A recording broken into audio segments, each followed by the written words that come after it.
Hey, good morning from beautiful Medford, New Jersey. We're on location here today.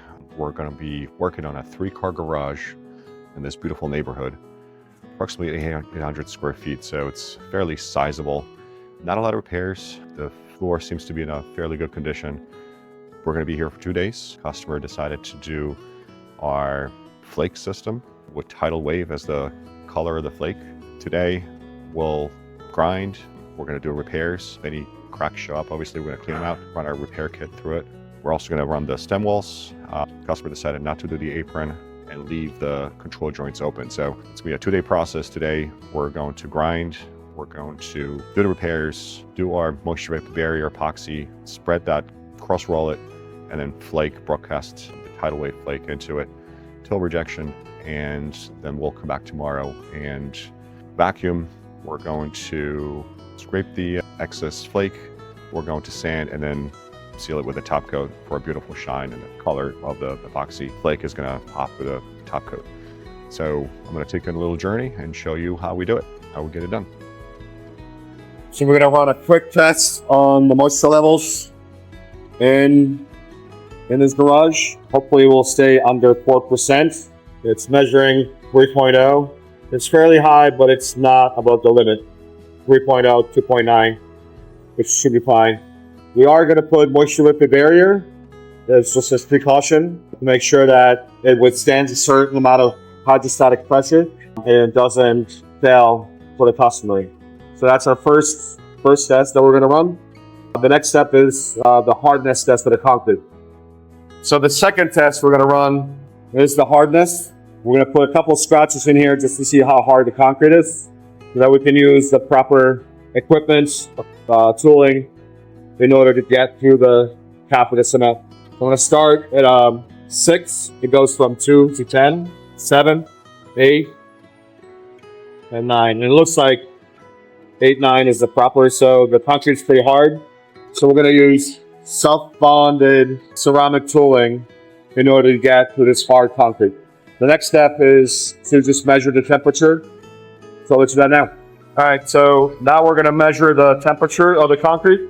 It's above 40 degrees. It's about 43 degrees, which is perfect to put our epoxy down and then broadcast the flake into it.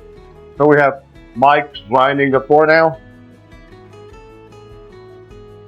You have the proper tooling. You have a Diamatic 555 set up. This would take us about an hour to 2 hours to get the floor done.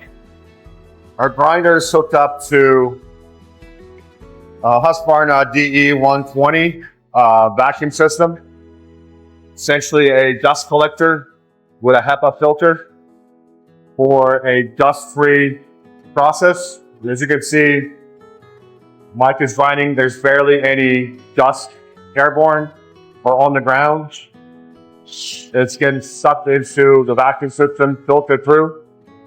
Both of our tools or equipment are currently running off of the generator, so we're completely self-sufficient. We don't rely on the customer's power.